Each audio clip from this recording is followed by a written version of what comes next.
another edition of FECAFOOT, your number one stop podcast where everything and anything goes to do with football on and off the field. As always, I've got Izinja's game. Sasi Chal, all the way from Zambia, needs no introduction. Rene Richards, former Kaiser Chiefs and Bidvest Vets, and Kabuzita, former Banyana strike. She's here with us as well. We'll start with WAFCON, where we see G. Nigeria and South Africa have to do it the long way. If they do it at all, getting to FIFA World Cup next year after failing to make it to the last four of WAFCON. What a disaster it is, Kabuzita. Yeah, it's very sad, very sad to see the big giants that took the silverware in 2022 and 2024 champions not qualifying for the World Cup, for them to gain another experience at the World Cup. It's very sad to see Nigeria, for that matter. We know that Nigeria has been there, done that in the years before, when it was still two teams that qualifies from Africa.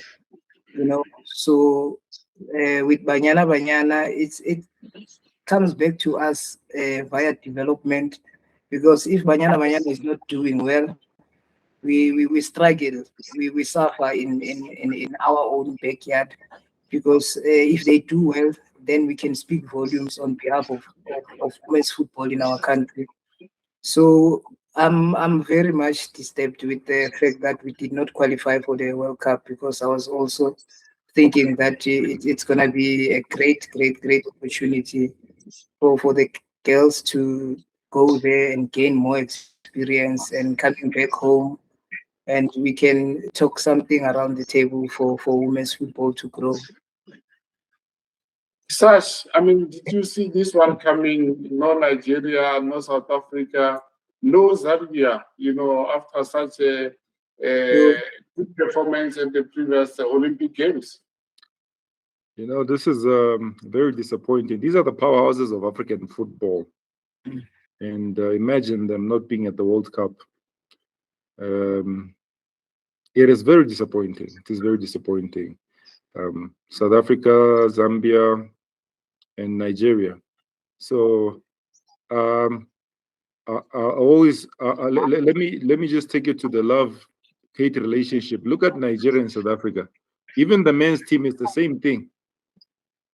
There's that love-hate relationship. Now, both teams, even in the women's football, it's South Africa and Nigeria again, haven't qualified, which is sad.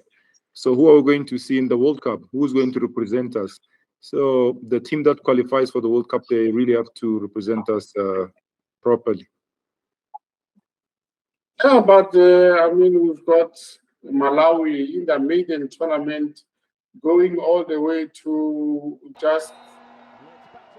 not just the last four of the tournament, but also going to the maiden World Cup in Brazil next year. So I think we must give it up to Malawi in particular. No, we'll congratulate Malawi. Congratulations to Malawi. They came in as underdogs, but they've left as champions that have disappointed a lot of African nations. They've made sure they sweep all the teams off their rag. They showed no respect. They just went about their business and did a good job. We have to congratulate the Malawian technical team and the whole Malawian team. The Chawinga sisters have done a lot of damage to these African teams. Kabo, I think you saw what those two sisters were doing. That's super. I think you saw. No, 100%. No, they were flying. They fire. But there's the issue of how CAF decides on who should go ahead. Is it head-to-head? Is it goal difference? And then this cost, people were taking their calculators, like we've seen the Betway Premiership, to say who has qualified and how, and another controversy, but which I think it was self-conflicted. Sash? Yeah, for my country, unfortunately, the ladies went. The coach didn't want the ladies to be informed about the format that was going to be used in the tournament. Hence, when it came to the final game, we're all sitting with calculators, wondering who's qualified, who hasn't qualified, because the head coach decided, no, I don't want to put. I don't know if it was pressure or what, but she never explained to the players the format, that it was the head-to-head format, meaning that if Nigeria and Malawi, it's not about goal difference anymore. It's not about goal difference. So Malawi and Nigeria are the teams that qualified on the day while we were still busy with calculators, because we were counting our goals and saying, okay, we scored 6 goals, we only considered 2 goals. How come we didn't qualify? And yet it was a different format that was used to qualify for the next round. Renee, I mean, as players, shouldn't you know what the rules are? We've seen this with Bafana in 2012 qualifiers for AFCON, when they were celebrating and thinking that they qualified. Yeah, I mean, these rules, they changing a little bit too much, and this is actually disrupting the game on a whole. I mean, like previously, or probably like decades ago, everything was done so simple that like everybody knew about, okay, goal difference, ABC. Like, okay, this person qualified, but now it's like you're celebrating and then last minute something changes. I mean, they destroying the purpose of the whole beautiful game. As we wrap it on the issue of WAFCON, many people were not happy with the supporters. The stadiums were empty, What lessons for you should be learned from this WAFCON finals? According to me, I think there's no game that has to play without the 12th man, because I know that fans bring that extra aura on individual players. If you have support, you can perform to the best of your ability. So I think also it was not well marketed, and maybe previously because it was also postponed when players were ready to go and play WAFCON, and it was postponed with some certain reasons. And now the stage has to be unfolding for the WAFCON to take place, and then you find that we don't have people in Morocco, staying in Morocco, not to go and support such a big tournament. I mean, even in Europe, they were watching also, they wanted to plan around the teams that are qualifying to come and play in the World Cup. But now it is very much disturbing to see Africans not supporting the game for women's football. It was very sad. And it goes back to that argument when people are saying, yeah, now these women want us to support them, but yet they are unable to make 10s or 20s or 30s in the grandstand. So yeah, it also boils back to sponsorship, that will say we want to sponsor women's football, but there isn't much support, especially for the people who are say support women's football, but the very same people, they are not going to the game and support women's football. So it was very, very much sad. So talking about support, Pitso Mosimane Renee has got overwhelming support from the SAFA NEC members who said, go and negotiate a deal with Pitso Mosimane. We approve that he should be our next Bafana coach. You spoke about it previously that there's no any other candidate but Pitso Mosimane. Are you happy with this move? No, I'm very excited, Shans, because I know that through Pitso's experience, his wisdom, his humbleness, his ability to bring players together, I think he's definitely the best candidate for the job. And I mean, Safa, I mean, if you want a quality product, you're gonna have to pay for that quality product. Like Pitso, he's just not anybody. I mean, he represented South Africa in Africa. And I mean, he coached like one of the biggest teams in Africa. So his what shouldn't have a limit for Safa. Talking about the rest of Africa, Sash, I mean, we also briefly touched on this one about CAF supporting Infantino. And then indeed they came out to say, no, there's nothing new here. We stick with Infantino. A good move from your perspective? You know, Shanko,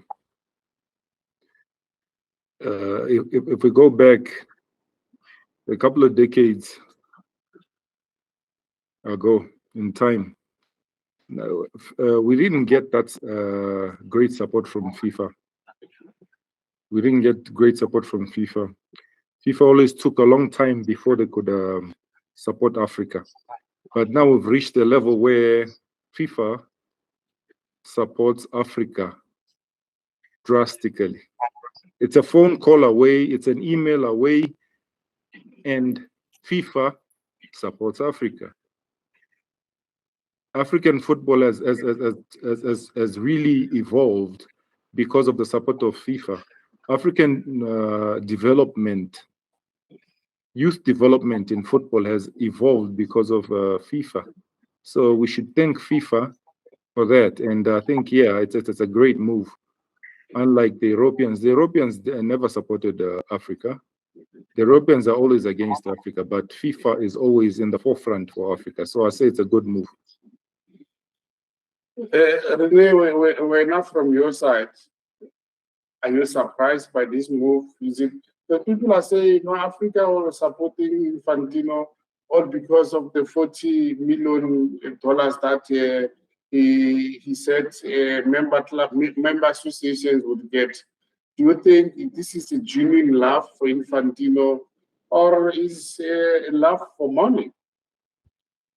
It's like a two-edged sword. Like, you know, Sashi says that, you know, FIFA, they were supporting Africa like with in development, but like on the other side, are they trying to use Africa as an scapegoat? So that's the question that I would love to hear that will be revealed, because like everything now revolves around money, and everything revolves around usages of teams, countries. I mean, there's nothing. It's a two-edged sword. It really is. Kabu, still on the issue of CAF and FIFA and Infantino, we saw CAF clearing Samuel Eto'o, one of the iconic AFCON strikers, you know, of all times. I mean, he led Cameroon to many African glory, also being the player of that African Player of the Year. He's back. He's been through a discipline, cleared of all the charges. Is this good for African football, or is it because he is Samuel Eto'o? I think CAF appeal board officially overturned all sanctions that were ruling and wiped them out previously for that 4-match ban that they gave to Samuel Eto'o, and accused him of breaching the integrity, loyalty, and sportsmanship. Apparently, the fairness of appeal process confrontation of January 2026 for his unacceptable behavior. But I think it was still fair, because you cannot kill a child and want to bury that child and exhume that child and kill him again. So I think it was only fair for them to revisit the decision so that football can happen. You know, in Africa, it's only fair for us to continue playing the game to the best of our ability so that we can improve from time to time, you know, because we also want to compete in the international stages individually, so and as Africans also. So I think it was only fair for them to give the federation and the president of Cameroon that second chance for us to play the game. It's all about playing the game at the end of the day. Yeah. Okay, so you agree with that move? 100%. Okay. Sasha, I see you've got a different perspective.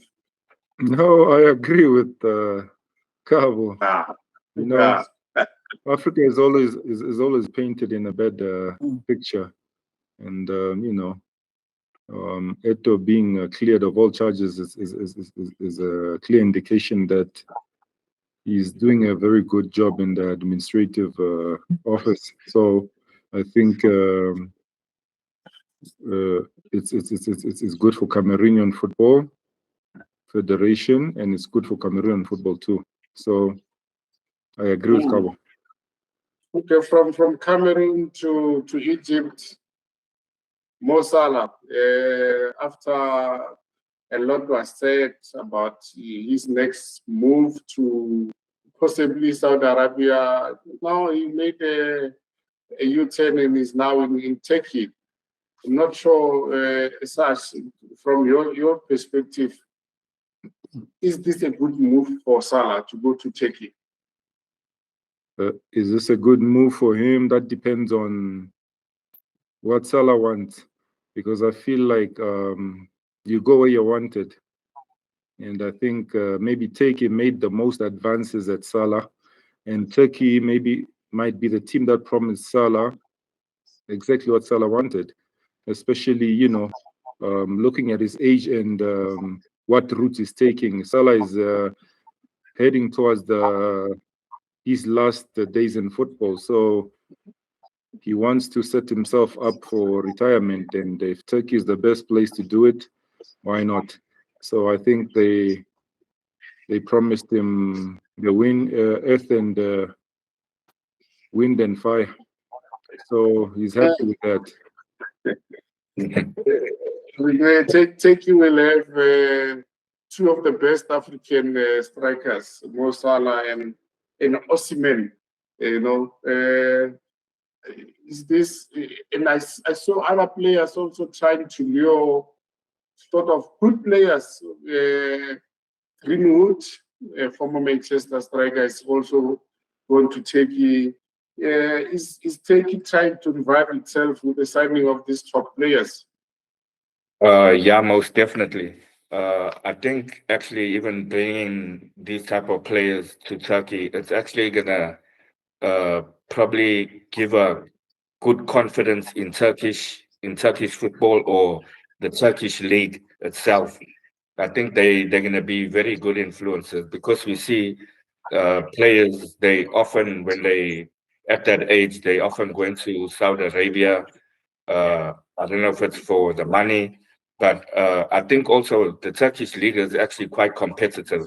So that Mo Salah, they're not going to feel a difference of, you know what, they're not playing competitive football. So I think they're gonna bring Turkey football up with a lot of confidence. And I just saw in the news that, I mean, he's getting like 14.6 million pounds a year. So that's like, and he still has like 20% of the merchandise sold. So I mean, like financially, he can't complain, but it looks like he still wanted to play like in a more competitive league. I think he actually made the right choice going to Turkey. Especially when most people were thinking or they saw him going to Saudi Arabia. I mean, he had been linked with the move to Saudi for a long time. Kabo, I'm not sure if you've got any take on this move from Mo Salah. Yeah, I think he's not just going to any team. This team is a 7-time Super League champs, and it's a top team that collects silverware in their domestic league. And I think he took the right decision, and this 2-year arrival in the team, and the 14 million pounds per season, is too much. These people are a lot of money. Oh. But he deserves it, isn't it? He deserves Yeah, it. he does. He does. You know. He's big in the game. He's big. Other people who deserve something is Kaizer Chiefs, but unfortunately they're out of the MTN8. Last week when we were here, Sasha, I remember you said don't underestimate golden arrows. So 3 games going extra at time, only 1 game was decided in 90 minutes. So before we go to the fixtures of the semi-finals, the top 8, especially Kaizer Chiefs, Rene, what did you make of that game, and then what should happen going forward? Yeah, for my honest opinion, I think the first league game, they came out like a house on fire. Like this team was like ready, prepared for anything. And I saw at the start of the game, they actually played like they won the game already. And I said, okay, let me give it 10 minutes and see. But they were still like slowed down. They playing backwards. There's no rhythm in the game. And when you play like that against a team like Arrows, and you let Arrows activate that beast out of them, it's going to be a problem. And that's exactly what happened. I think Arrows deservedly to win that game. Oh, okay. Cabo, you did say Sundowns would go through, but they were given a run for the money by Polokwane City. Yeah, they were given a run for their money. I mean, it's a cup game. It's not like a league. Every team wants to get that silverware. And my predictions were right. Remember, you asked me if a Pirates is gonna win. I said they're gonna win with 1 goal margin on the extra time. And all the teams that play in the MTN8 over the weekend, they won with 1 goal margin. Sash, you said it's baptism of fire. Durban City, they gave their all.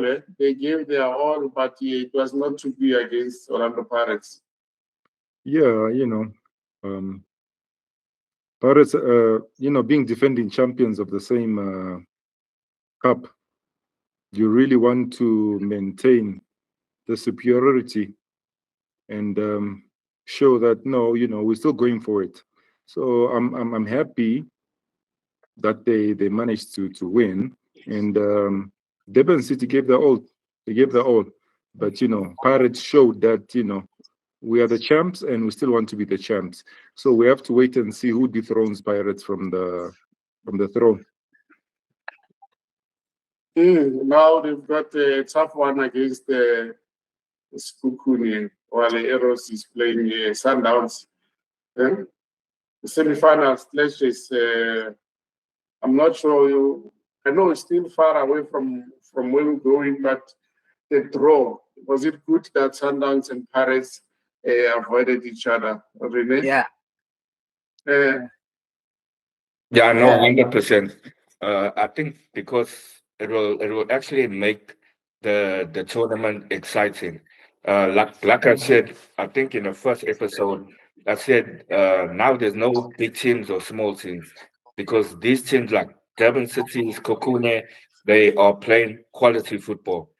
They are playing quality football. So I think even no matter who is in the final, I think it's going to be a great final.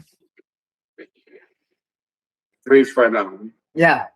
Obviously, people are wishing and hoping to see Pirates and Sundowns in the final. But remember, these are 2 legs of semi-finals. It's still a long way before we reach that stage. Yeah?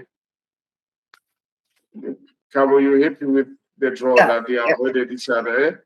Yeah, it's yeah, it's good. I'm happy to see the way things rolled out, and yeah, let's get the better finals. If, like you say, it's a two-legged, and if we in the first round and then the second round already they're in the final, then we know that the other team also is gonna have pressure for them also to want to be in the final. So if you are having a first chance, then you know your second chance around, you need to make it sure that you go through to the final. And I would love to see Sundowns and Pirates. It's gonna be a big and a marvel to watch. Not that we say other teams shouldn't go to the finals, but may the best team wins. But our wish and hope, since it's the starting of the season, we would love to see good football happening. You know.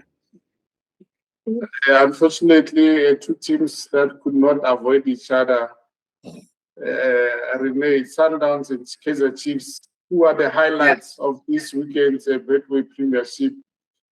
Chiefs hosting Mamelodi Sundowns, second league game of the season. Yeah, this one it's gonna be a tough one because I think that Sundowns over the weekend they played well, and you know Sundowns is a consistent team with confidence.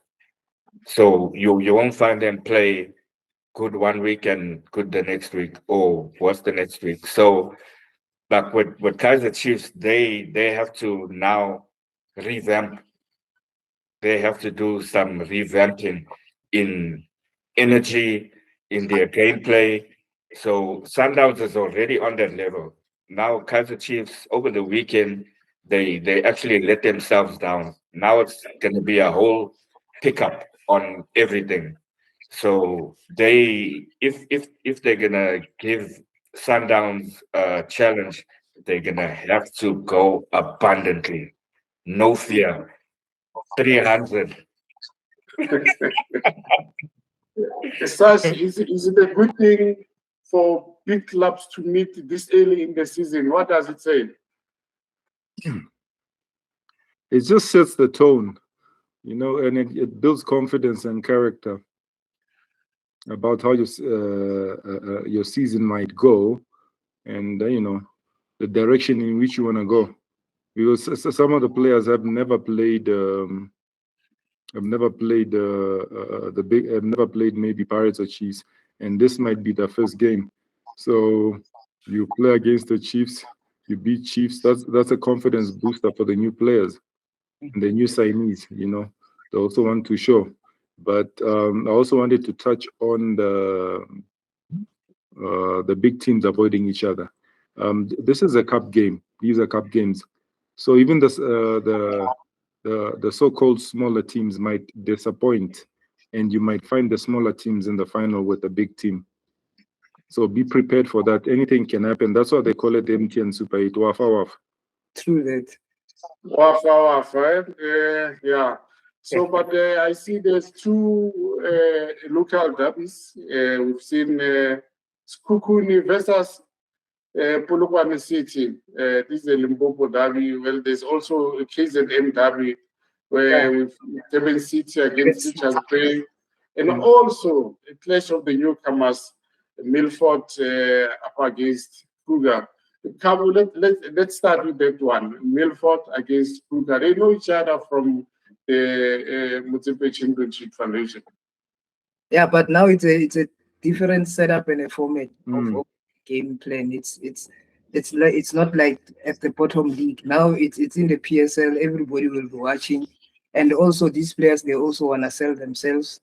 So I'm looking forward to that game more than any other game, because these are the newcomers in the league, and maybe most people haven't seen both teams playing, and it will be a good opportunity for us to know who are we up against in the season that is coming. So I am looking to that, and also the two derby, Durban City and Richards Bay, and yeah, it's gonna be a good football in this season. Like it's a good start. First, Chiefs, Sundowns, we still going down there. We want to watch football, and I see they presenting the football to us. We're playing all the derbies, the Durban derby, the Polokwane derby, and the Milford and Kruger, Pirates, Sundowns and Chiefs. And also, Chiba against the Pirates also. It's going to be also a good game because we know Chiba has always been giving Orlando Pirates some those nitty gritties. Yeah, I think it's going to be a good league game that we watch over the weekend. Yeah. Rene, I see the Durban City, I mean, the new guy from Kaizer Chiefs, he's already under pressure, after losing 2 opening matches. I mean, they lost to Pirates in the MTN 8. The first game he lost to his co-coach at Kaizer Chiefs, Kaze against Sukukuni. Now playing against Richards Bay, in the Durban derby. Do you think that pressure is warranted for him to already be under so much immense pressure? No, I don't think that they'll be under pressure, in my opinion. Because remember, they had 2 tough matches, which they competed in. So I don't even think they have to be disappointed with their performances either way. This is just bringing up more and more confidence for them. Like looking at them playing in the MTN 8, I was like, wow, I was stunned. And I mean, if you have a performance like that, not only as a player, but as a team, your confidence is skyrocketing.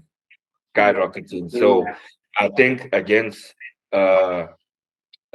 Richard Bay are definitely gonna have problems. That's for sure. Oh, okay. Morocco Gallants are playing their first game. Remember, they didn't play against Sundowns in the official opening game. They're coming up against Kevin Hunt, who lost the first game as a coach at Stellenbosch. We have not seen Marumbo Gallants. They've got new players, new coach, former Polokwane City coach, Puti Merafe. What can you expect from Marumbo Gallants, especially after surviving the chop at the end of last season? First of all, I'd say, Puti Miraf is a good coach. I've been following him when he was still at Polokwane City. He did a very great job at Polokwane City, but, he left. The reasons only known to him. So, they've had 2 weeks of not playing games. So it's either it's an advantage or disadvantage because all the teams in the PSL have had game time, which is a bad thing for them because you need game time, an official game, not just friendlies. Friendlies are totally different from the real thing. So playing Gavin Hunt is going to be an uphill battle because Gavin, being old school like you, Shanko, he plays direct football. He plays direct football. Yeah. It doesn't waste time. It's simple basics. Yeah. It's simple basics. So let's see what Puti has cooked up at Marumo, and what players he signed. We're yet to see. But this is a battle of 2 good coaches. Respect to Gavin also. He's a well-traveled coach, veteran, seasonal coach. And I know he's been busy trying to, stabilize that Stellies team. So let's wait and see. Rene, you see, Bernard Parker has been given the responsibilities at TS Galaxy. First game came 2-0 down to salvage a draw against Uelele. Now they're hosting Golden Arrows, who are on the up after winning that game against Kaizer Chiefs. Yeah, that's gonna be a very difficult one. And congratulations to Bernard Parker. I mean, even from 2-0 down, bringing that team coming 2-2. So there's definitely a good spirit in that team. There's definitely good vibes in that team. But on the other hand, you look at extended vibes with Golden Arrows.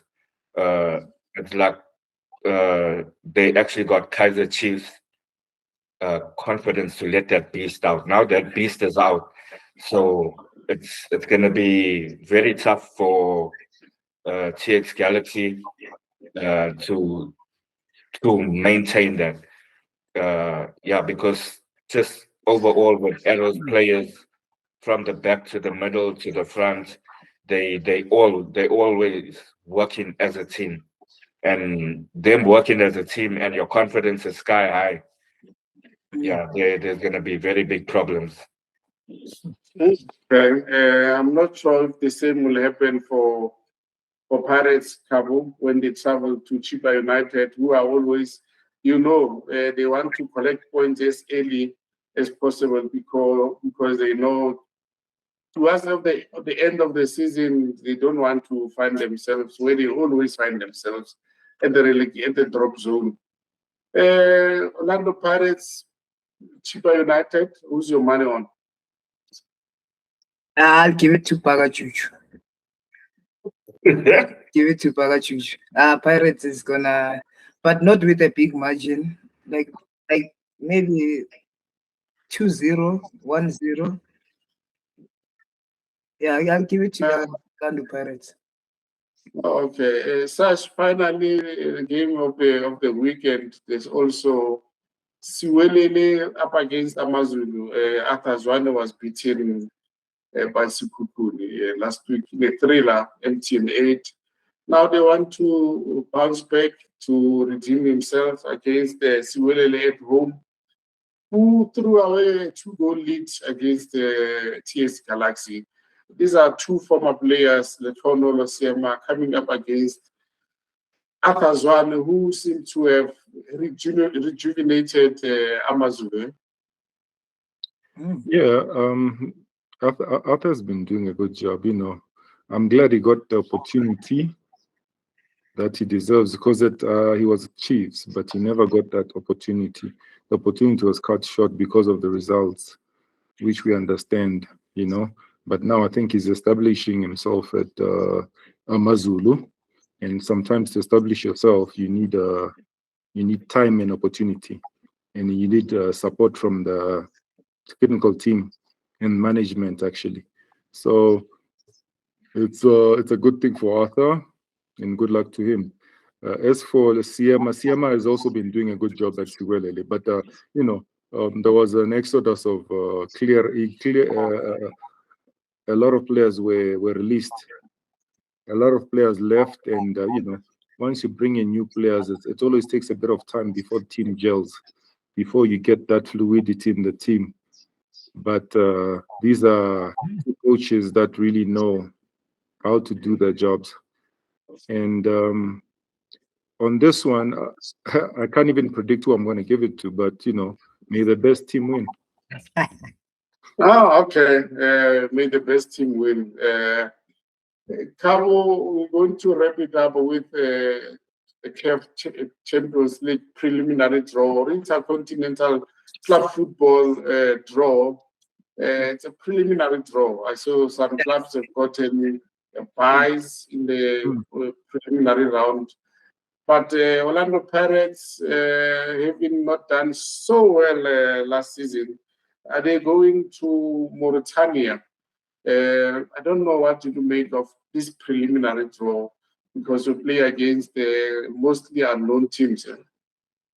I see there's a round of 64 and a round of 36. And I see Durban City also, it's going to be part of the show. Maybe traveling to play with Rukinzo or Rukinzo from Burundi. Nice. And then also I see Kaizer Chiefs maybe will be coming to you, Sashi, in Zambia against Red Arrows. Red Arrows. Yeah. So we will see. There's a lot of things that are happening around that preliminary round draw. So we just want to see them going through and representing us well. And I guess everyone who's receiving that opportunity to go and play for the preliminary rounds, And yeah, they must give us what we expect, which is football. So going forward in everything, Orlando Pirates also, I think we will we will pass that bridge when it's there. If it's not there, we will wait until they tell us what happens next. We're just waiting because there's a lot of shifting around 64 teams, 36 and whatnot. So I hope for the best in the close draw. As such, you look at these preliminary draws, you play against most, like I said, unknown teams. How should this club approach these matches when they don't know their opponents? Because mostly we've seen like Nedbank Cup at the beginning, they just send players who are the fringe players. Shanks, these preliminaries, you really need to take them seriously, because this is what sets the standard. How are you going to perform throughout the Champions League? So whichever team you meet, you have to punish. You have to punish. I know some coaches like to use the fringe players, the players that don't get a lot of game time, and throw them into the deep end and see how the progress has been with the rehabilitation. It's also good, but if you respect the Champions League, smash all the way. You're preparing for the group stages, so you need to find your best squad. And finding your best squad, rather go through the Champions League than use the PSL as a platform to identify your best squad. So I'm thinking Champions League, find your best squad, identify your best squad, and go with it. Today we saw last week CAF releasing their club rankings, and not surprisingly, Sundowns is on top of the list. Hence, they are not playing the preliminary rounds because they are the defending champions of the CAF Champions League. Yeah, I mean, that is well deserved, not because they're not playing, that their rankings should be dropped, because I think that Sundowns, they actually represented South Africa in such a huge way. And I mean, that's an achievement in its own, because, maybe if you're in Europe, because Barcelona is not in the UEFA, their rankings go down. But I find it respectful that they kept Sundowns on top, because they represented that CAF Champions League. But it's not surprising that on the top 10 you've got, all but one are from North Africa. The Sundowns has been carrying not only South Africa, but looks like the southern region, Kwasafa region as well. What should other clubs do to get there, such so that they are not the lonely representatives of the region? Shanko, this CAF Champions League, some countries have two countries representing them. Some countries have three, and what Sundowns has done so far has led to South Africa having, I think, is it 4 now? Yeah. 2-2. It should be 4, because of good performances and representing well in the Champions League and going as far as the final and winning the tournament.